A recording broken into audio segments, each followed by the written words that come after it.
Former U.S. Representative George Santos, who rose rapidly in New York politics by presenting an elaborate and ultimately false personal and professional backstory, has had his prison sentence commuted by President Donald Trump.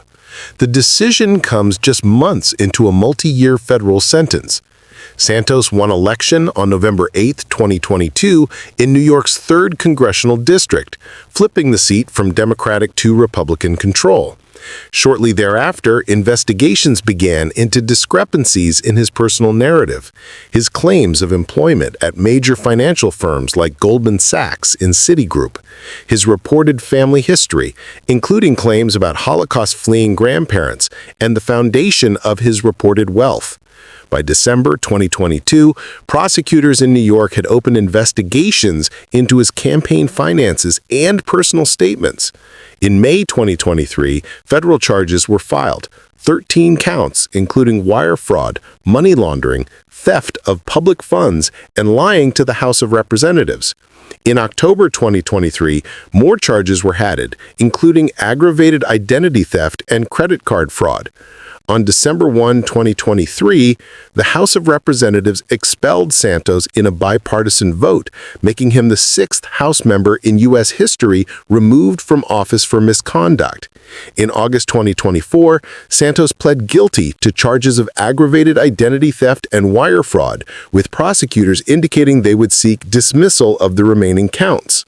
On April 25, 2025, he was sentenced to more than 7 years in prison, ordered to pay restitution of more than $370,000 and to forfeit in excess of $200,000. On October 17, 2025, less than 3 months into his prison term, Santos's sentence was commuted by President Trump, who announced the decision via social media. In his post, Trump described Santos as somewhat as a rogue, but argued that his 7-year sentence was unduly harsh compared to others. The communication raises questions about consistency in how sentences are applied and the role of presidential clemency in politically charged cases. Santos's elevated profile and fall from grace turn his case into a cautionary tale about public trust, campaign finance integrity, and the consequences of fabricating one's personal narrative. Additionally, this action places Trump's use of commutation power under scrutiny, especially given the optics of intervening in a case involving a former congressman from his own party.